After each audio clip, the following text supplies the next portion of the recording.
So they're just gonna leave it after all this time. Yeah, but between the two sides, they've had like way more than 1 million casualties there, and they're just leaving? No. I get why. It just seems, I don't know, anticlimactic somehow, you know? Huh? That's what war usually is? Good point. All right. March 5th, 1943. A perfect score! That's a good thing, right? Well, in war it sure is. For one side, because for the other side, a perfect score, in this case 8 out of 8, is complete and utter failure.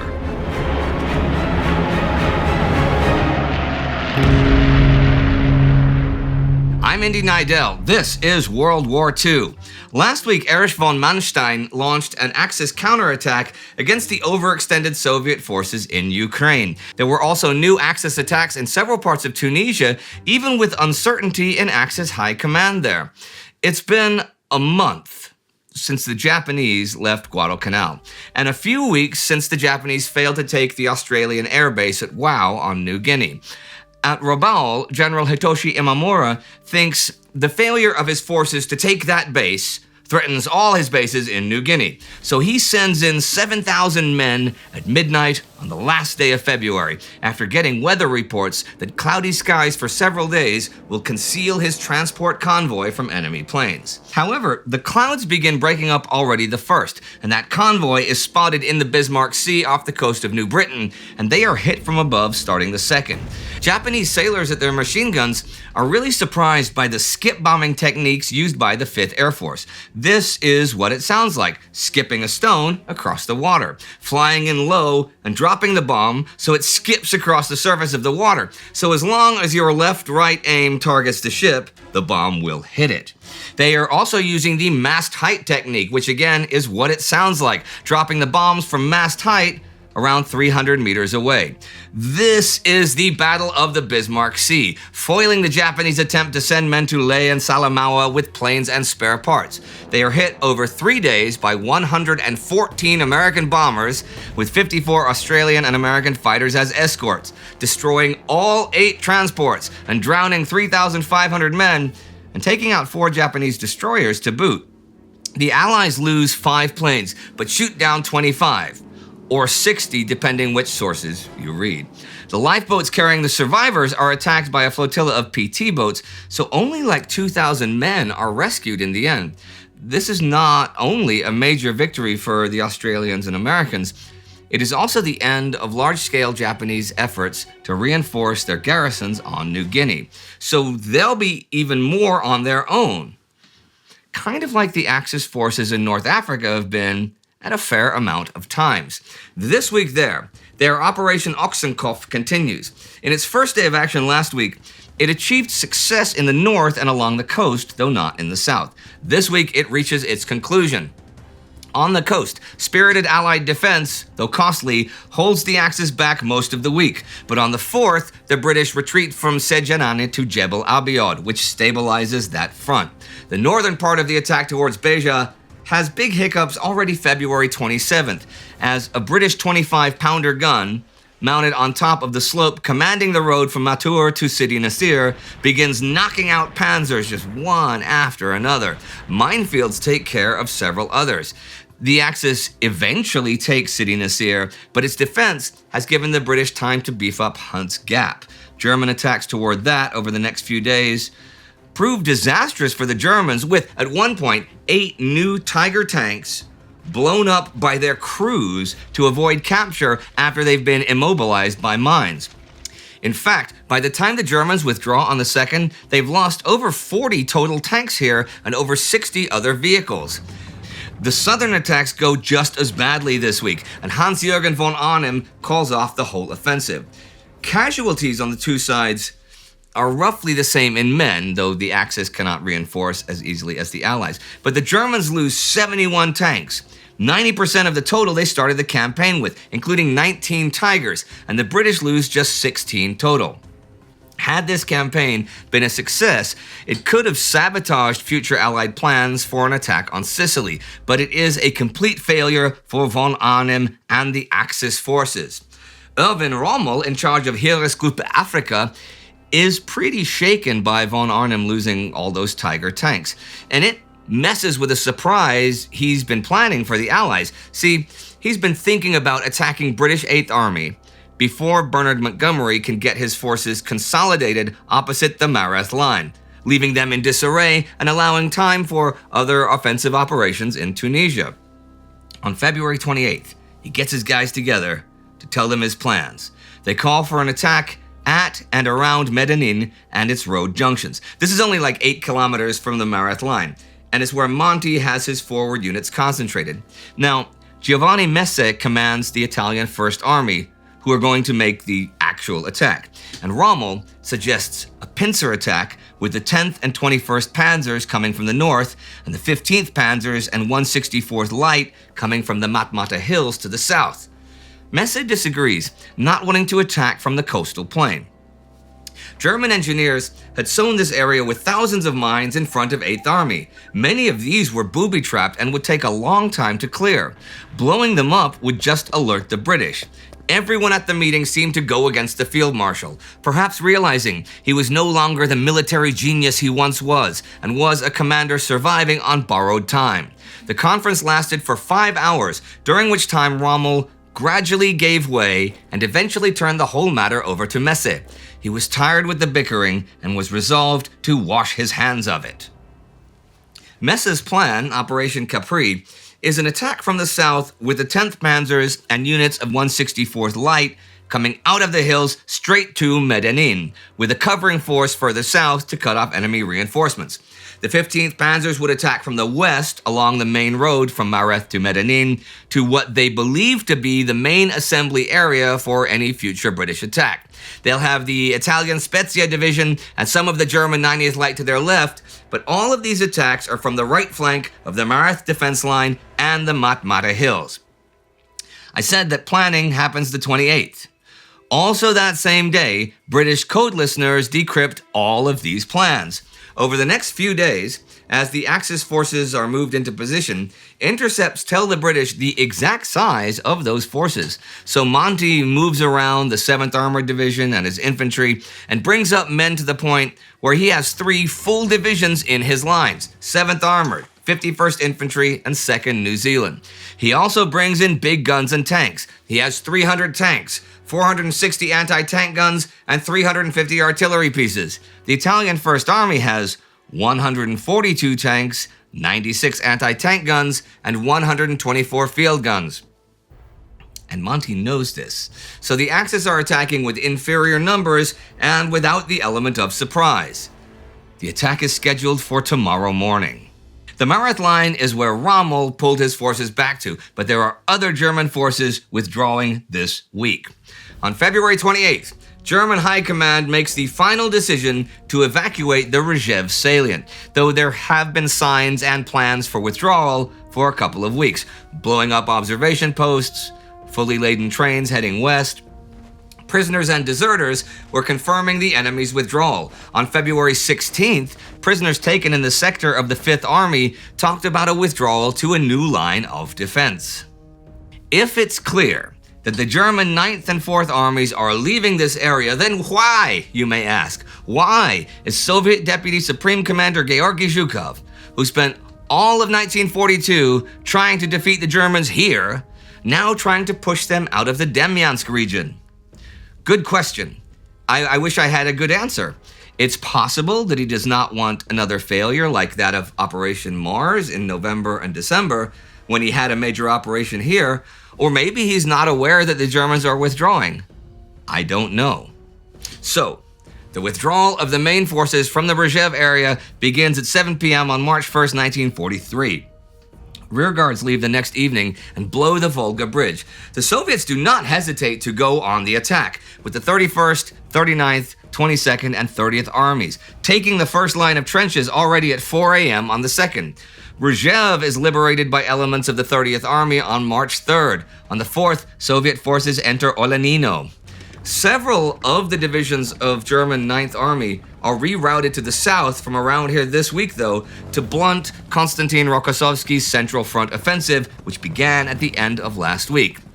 Though the Soviets capture Sebsk on the 1st and are some 35 kilometers west of it by the 4th, and, spoiler, will reach the banks of the Desna River and the eastern outskirts of Novgorod-Seversky the 7th, they will be quite thinly spread out, and while they can handle the Hungarian light divisions facing them, they will have a harder time with the new Panzer Division soon to arrive. Erich von Manstein's German offensive that began last week further south continues this week. The Soviet First Guards Army and the remnants of Markian Popov's mobile group are to defend the Barvenkovo region, but that's easier said than done. Or easier ordered than done. The 7th Panzer Division has broken through on the railway line between Barvenkovo and Slavyansk already on the 27th, and so the units of the Soviet Southwestern Front's right flank pull back from Barvenkovo starting the 28th to the line of the Seversky Donets River. They have consolidated there by the 3rd. Now, from the 28th, Pavel Rybalko's 3rd Tank Army comes under control of the Southwestern Front, minus 2 rifle divisions given to 69th Army. It is to begin an offensive the 2nd to try and stop the SS Panzer Corps' advance on Kharkov. However, just sending all the tanks south to the jumping off points drains their fuel to the point that launch date is postponed until the 3rd. When it begins, 15th Tank Corps is not only immediately forced to play defense, it is soon surrounded, while 12th Tank Corps is also forced onto the defensive when the whole 3rd Tank Army's supplies are threatened, and by today, 3rd Tank Army is a complete shambles, with remnants of it escaping back to the north and building a new defense line.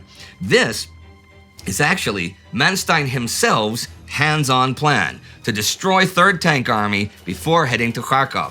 So the SS divisions have been waiting for them. However, despite the destruction of so many machines, some 80% of the men of 3rd Tank managed to escape to fight again. But still, this means the Soviets don't really have any mobile reserves in the area. By March 3rd, the battle had finally reached the phase in which the German forces would be going on the offensive in all directions, and during which the forces of the 3rd Tank and the remains of the 6th Army would be retreating along the entire front line. The second part of the battle for Kharkov had begun. This was the promise that Manstein had made to Hitler to bring the city back under the control of German forces. The first few days of March, the SS Panzer Corps and the 4th Panzer Army managed to advance some 80 kilometers through the gap created by the destruction of Soviet 6th Army and Popov's mobile group, and by week's end are only around 15 kilometers south of Kharkov. But what state are their forces in? Not that good, actually. The Das Reich division of the SS Panzers has 11 combat-capable vehicles as of today. Paul Hauser, Corps Commander, has asked for 50 more, but he gets none because, and this is important, SS forces depend on what's given them by the Army. And SS boss Heinrich Himmler does not have the authority to send stuff from the conveyor belts straight to his units. The Totenkopf and Leibstandarte Adolf Hitler divisions have 5 or 6 dozen, but for the drive on Kharkov, the SS Panzer Corps is subordinated to Hermann Hoth's 4th Panzer Army, with the 48th Panzer Corps attached to the SS right flank. This has been Hoth's most powerful formation. They will be basically attacking the junction of the reformed 6th Army and 3rd Tank Army, although the word tank is no longer a good description of the 3rd Tank Army. The drive on Kharkov will begin tomorrow. For Phase 1 of Manstein's offensive as a whole, the Soviets have been pushed back behind the Donets almost everywhere. But while the Germans have inflicted many casualties, they haven't taken very many prisoners. From this, a deeper truth becomes evident. The Germans are now too short of manpower to hold the ring strongly when they do manage to encircle large Soviet units. Manstein still has the initiative, but there's little time before the spring thaw halts movement all along the front. It's the Soviets who are on the offensive down in the Kuban. The Soviet 58th Army this week tries to turn German 52nd Army Corps' flank by heading through the marshes along the Sea of Azov. This is a bad idea. For though the Soviets successfully infiltrate the marshes and conduct some raids, a counterattack the 28th surrounds them, stuck in a landscape of freezing water, running out of ammunition and food. On the 4th, the desperate men stage an unauthorized breakout, and some of them do make it back to Soviet lines. 52nd Corps is then withdrawn, and the 49th Mountain Corps takes over the Axis defense on the left flank of 17th Army. The Axis decision to maintain a bridgehead in the Kuban is especially important in the light it sheds on the long-term perspectives of the Germans on the Eastern Front in the early months of 1943. While most of Hitler's military advisors appear by the time to have anticipated no more than some sort of stalemate, the Führer still thought of great victories ahead. It is only in this divergence that his arguments over the Kuban bridgehead make sense. The generals wanted 17th Army pulled out, the area east of the Kerch Straits evacuated, and the units freed by this action utilized to assist in the stabilization of the southern portion of the Eastern Front and the defense of the Crimea. Hitler, on the other hand, was still thinking of great new offensives in the east. These would involve the need to seize the Caucasus oil fields, and for such an operation, a bridgehead across the Kerch Straits would provide the best possible base. There are also attacks up in the north near Demyansk with Operation Polar Star, but as I also said last week, Sietse, that's him, is covering that on our day-by-day Instagram coverage of the war, which you can also find here under the Community tab. So with that, I will end the week except for two notes that have to do with water. In February at sea, the Allies lost 73 ships for 403,100 tons in all theaters. Subs sink 63 of those for 359,300 tons. There are 100 or so U-boats operating at any one time in the Atlantic. This week also sees Operation Gunnerside, the heavy water destruction at Vimork, Norway. I won't talk about that here either, since we have a special about that and heavy water that's either just come out or will any day now. And another thing, I know people have been writing in about stuff that's been going on in occupied Yugoslavia now and for the past couple of weeks. All of that is being covered on the War Against Humanity, and it's being covered, much as I cover the war, in real time. So check out the War Against Humanity series to see that. And the week comes to an end with the Germans ready for an advance on Kharkov, which, if successful, will result in a third battle for that city, which the locals must be really excited about. A failed Axis offensive in northern Tunisia, and the plans for an upcoming one to the south being read by the enemy, and the complete and total failure of the Japanese in the Bismarck Sea. Really, 8 out of 8 transports sunk. Wow. And the Japanese are not going to do that again, and not likely to trust the meteorological reports in any case. But the loss of Guadalcanal really does give the Allies a huge increase of air power usage. They can now come from there and not just New Guinea, and that begs the question: how will the Japanese defend their bases on New Guinea without serious reinforcements in terms of both men and supplies?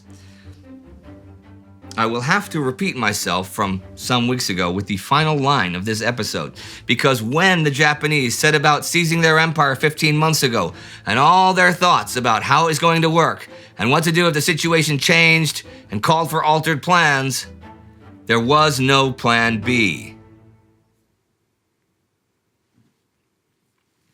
If you want to see how plan A really kicked off with offensives in Southeast Asia and the South Pacific, you can watch our 10-part, 5-hour miniseries, Pearl Harbor Minute by Minute. It is very good, and you can check out the first episode right here, any second now. And these are the newest commissioned officers in the Time Ghost Army. Our Time Ghost Army member of the week is One Smooth Stone.